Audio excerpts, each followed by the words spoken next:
The title of my talk is The Resilience and Growth of Christianity in China, or Chinese Christianity. Yeah, I didn't bring any of my books, but if you Google or go to Amazon and put my name in, you will see some books that should help you to know about Christianity and other religions in China. So when Pastor Wang Yi was arrested in December 2018, then sentenced in December of 2019, I published an article in Christianity Today. The city editor put up this title, Will Chinese House Churches Survive the Latest Government Crackdown? But the subtitle is more important, the smaller font. It says, despite years of persecution, the Jiating movement persists. Jiating is the Chinese way of seeing house churches, because it's not really just the house churches. It's the family churches, is Jiating 教会, so it's broader. The meaning is broader than house, because many of the Jiating churches became large congregations with hundreds of people, some even 1,000 people. So they are no longer in their small houses. And let's turn to the next page. That's when they spent some time with us at Purdue. And this is the book.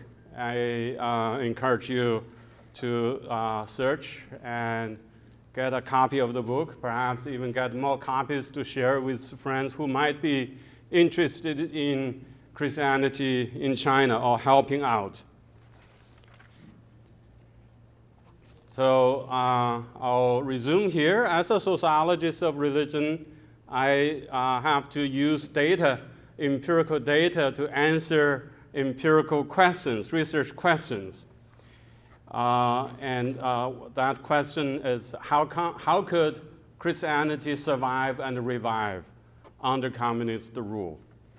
When the People's Republic of China established in 1914, as the chart shows on the very left side, there were about 1 million Protestant Christians. And then the Cultural Revolution broke out in 1966. The Red Guards of Chairman Mao rampaged the country and closed down all churches, temples, and mosques. And many Christian leaders and staunch believers were sent to prisons or labor camps. About 500,000 people died of unnatural death, Christians. That's historians estimated. 500,000 Christians died of an unnatural death by the end of the Cultural Revolution. And during the Cultural Revolution, many people outside China thought that Christianity was effectively wiped out in China. But the number of Christians actually multiplied during the Cultural Revolution, during the ban of religion. Around 1980, the party state counted the number of religious believers, and they reported that there were about 3 million Protestant Christians, from 1 million to 3. The American historian of Chinese Christianity, Daniel Bays, said that the actual number of Protestants around 1980 could be 5 to 6 million. In other words, during the religious ban, the number of Protestant Christians increased 3 to 5 times. Since 1980, the number of Christians in China has grown rapidly. Some organizations outside China have suggested much higher numbers. But scholars tend to be more prudent, and modest estimates by scholars, both inside and outside China, show the number reached 58 million in 2010. Actually, that's from the Pew Research Center. They have a report of global Christianity. So it's 58 million Protestants, about 5% of Christians in China in 2010. But of course, the party state always reports lower numbers, as the red line shows. But if you look at that, that still shows exponential growth in recent years. Why the number of Christians keep growing in China under communist rule? I have argued that the 1989 movement, Tiananmen Square massacre, was a watershed for Chinese conversions to Christianity. Before that, there are Christian revivals in rural areas of China, in Henan, Anhui, Zhejiang.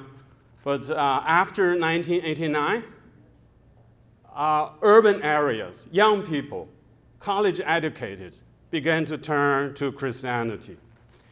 First, some prominent student leaders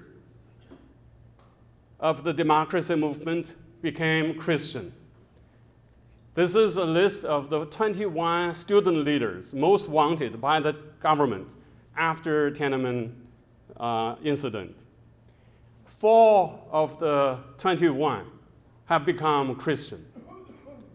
Bob Fu is not among the 21, but he is in that wave of the post-1989 intellectuals converting to Christianity. This is about 20%, quite a high ratio. There are 1.4 billion people in China. If 20% of all Chinese become Christian, there would be 280 million Christians in China. Second, since 1989, many international students and scholars from China in the West have become Christian. I'm one of them. Nowadays, more than 30% of the Chinese in America self-identify with Christianity in social service. If 30% of the people in China become Christian, that would be 420 million Christians in China. Third, inside China, there was the phenomena of cultural Christians, as these are cultural Christians. These are the university professors and students who became interested in Christianity. I could be considered one of them as well, as I became a professor at Renmin University in 1984, began doing research on Christianity. So my colleagues, my friends in that generation of scholars who study religion, we translated books of Christian history, theology, philosophy, literature into Chinese, and organized conferences and lectures on university campuses. Most of those cultural Christians, they are sympathetic to Christianity. Some of them converted, but baptized secretly. There are so many stories, because since 2000, I've been doing interviews in China, doing fieldwork research. One of the stories is that after 1989, a group of young people, they organized a book club. They read a few other things, then they decided to read the Bible. So we need to understand the Bible, but after a while, they became very frustrated because they couldn't really understand the Bible. It's hard to understand the Bible out of context. Then they said, well, let's find a real Christian believer who can help us to understand. So a book club turned to a Bible study group. And that happened in the 1990s, happened a lot. Also, when I began to do the interviews in 2000, I heard a story shared by several young people in a southern city. They used to hold Bible study meetings at the McDonald's restaurants in a high-rise building. They were following the Timothy training course that include 12 lessons.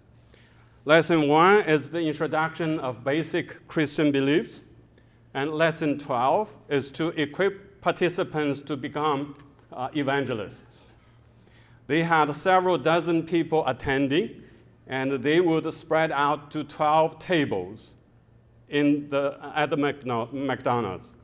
Each table is for one lesson. If you take one lesson a time and each meeting a week, progressing through the lessons in 12 weeks, one could become from a non-believer to an evangelist. That is as efficient as the McDonald's. And actually, I published an article with this title, Lost in the Market, Saved at McDonald's. Yeah, the subtitle is Conversion to Christianity in Urban China. In the newly developed market economy, there was also the phenomena of boss Christians. Many Christian entrepreneurs, business people, made their Christian faith publicly known. And many of the companies named their companies with some Christian words, or designed the logo with some Christian symbols. And they would have opportunities to explain to people the meaning of Christianity. And many of those business people organized the Bible studies and the churches on site in the factory or company office. And in Wenzhou and elsewhere, as when you saw the demolition of crosses, actually before that there was a boom of construction of those magnificent church buildings. And those business people really made a contribution to that. So overall, Christianity in China is no longer a phenomenon of poor peasants who lack education and health care. Converts come from all walks of life. In 2005, a magazine in Hong Kong named human rights lawyers as the persons of the year. Among the 14 people profiled who defended people's civil rights and human rights, more than a half of them were or have become Christian. Even though human rights lawyers have been suppressed since 2015, many of the Christian lawyers that I know personally remain active in China today.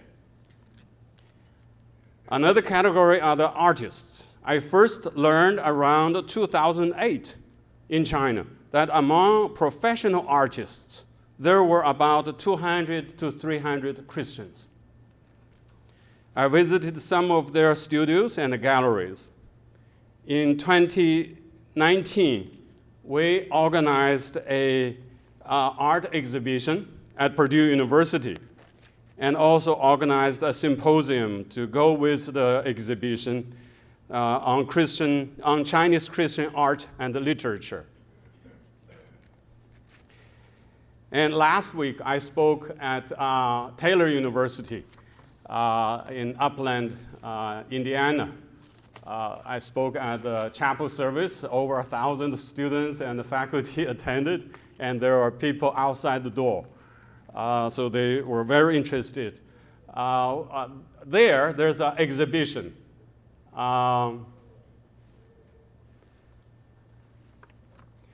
So actually, this is a Chinese-American exhibition. It may not be that clear. Matter and Spirit. I brought a catalog in case anyone interested in looking at this afterward.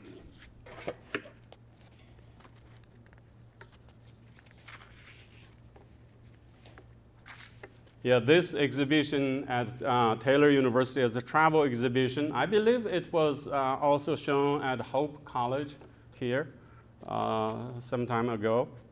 And it was curated and organized by Professor Rachel Smith at Taylor University.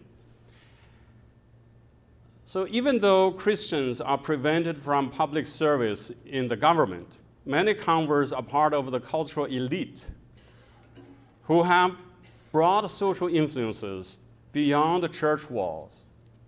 And we have conducted in-depth interviews, more than 100, of Christian entrepreneurs, Christian scholars, Christian journalists, Christian lawyers, and Christian artists. And I'm still in the process of writing and publishing about this. But one of the things noticeable and remarkable is that their common evangelistic zeal. All of them are so interested in sharing the good news with people. If you think about this, the rapid growth of Christianity in China has happened in a period of rapid industrialization, urbanization, and technological advancement. So in sociology or in social science in general, there's a classic thesis is called secularization theory. Modernization would lead to religious decline. But the China case shows the secularization theory is incorrect.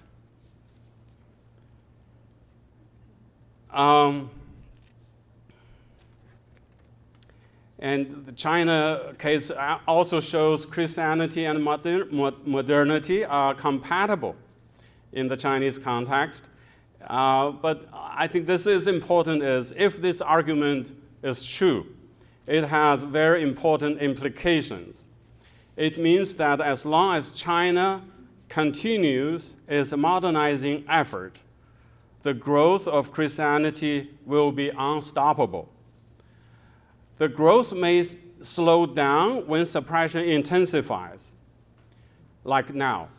But news from China still indicate there are new baptisms, both in the government-sanctioned churches and also in the house churches.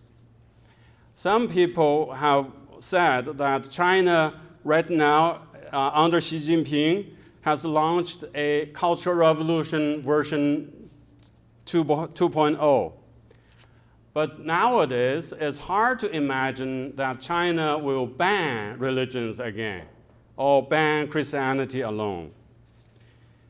But even if there is a ban, we can say with confidence that the ban will fail to stop the growth of Christianity in China.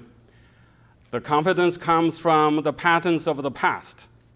For one, during the Cultural Revolution, when religions were banned, the number of Christians multiplied for 3 to 5 times. Another historical reference is the Great Persecution in the Roman Empire. In the year 303, Emperor Diocletian led a campaign to wipe out Christianity in the empire. However, it was too late by then, as Christians had reached 5 to 10% of the population. 10 years later, Emperor Constantine issued the Edict of Milan, which granted Christians the freedom to practice their religion. Like the Roman Empire, well, here Rodney Stark is a sociologist. He wrote the book about the rise of Christianity, calculating even at a low annual growth rate of 3.4, by 350, and also after the Great Persecution in the beginning of 300s, by 350, Christians became the majority of the empire already. I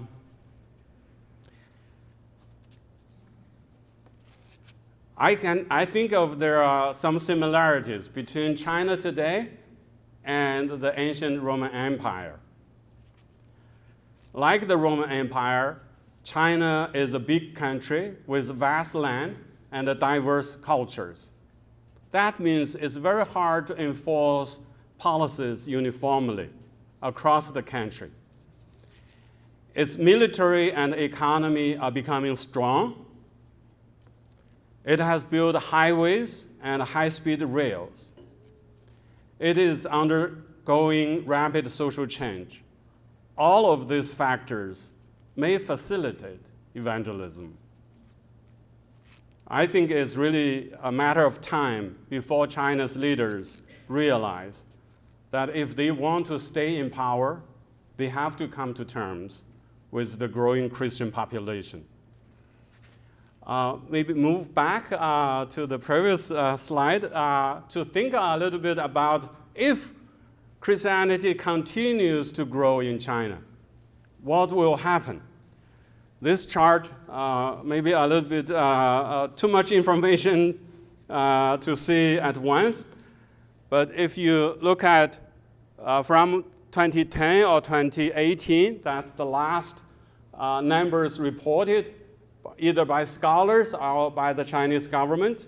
If we follow the blue line of the scholars' estimates, that's 58 million in 2010, with the annual growth rate from 1949 to 2010, that's almost 7% annual growth, meaning every 100 Christian, the next year there will be 7 more added. Again, added the following year with 7%. If we follow that growth, by 2030, there will be more Christians, more Protestant Christians than all Christians in the US.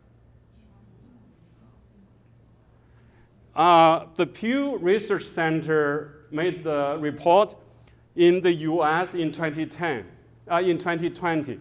64% are Christian. That includes about 21%, 21% Catholic, 40% Protestant. It also includes 2% Mormons and 1% Orthodox Christian. Together, 64%. Out of the total population, there are 212 million all Christians in the US. This growth chart will see by 2030, there would be that number of Protestant Christians alone in China, and 16% of the total population of 1.4 billion.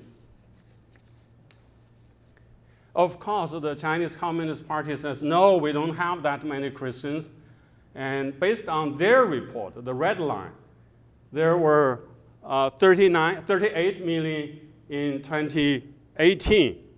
And using their numbers, we calculate the growth rate from 1949, 1 million, to 38 million in 2010. You get almost 6% annual growth rate. And we plug that in, so it will delay quite a long time before China would have more Christians than in the US. That delayed to 2049. But people who study religion or Christianity in particular in China all agree that the government numbers are undercount, serious undercounts. Scholars' estimates perhaps is the more reliable. It's hard to study nowadays, but still the scholars' estimates have more reasons to believe. I share that view. And according to that, if the rate can be capped, that rate is not exaggeration. Again, think about during the Cultural Revolution, not a single church was allowed to open for religious services. Even during that time, the number of Christians increased 3 to 5 times. Right? Nowadays, there are churches, tens of thousands of churches of the government-sanctioned churches remain open. There are many more house churches. Some are small, some large. They remain open. And since COVID, many have gone online. Actually, before COVID, many house churches in China already started the online worship services because the government wanted to shut them down, but they kept meeting online. So if we follow that, there's a likelihood of continuous growth. If the baptism that we hear, that still happens, it may slow down a little bit, but not stopping, not losing. Then we may see this continuous growth. So by 2040, it could be 30% of the population turn to Christianity. By 2048, it could reach the majority of the population. 2030 is only 80 years from now. Even if there's only inertia, if the Chinese Christian zeal for evangelism is capped to a certain degree, right, that growth is likely. Okay. Of course, this projection is not certainty, it's only a probability.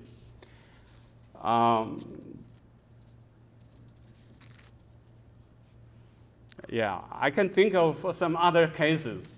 I began to feel more sociological now. I have to build my case. In Korea, from 1960s to 1990s, the proportion of Christians increased from about 5 to 10% to almost 30%. So this has happened in the past and in recent past in East Asia.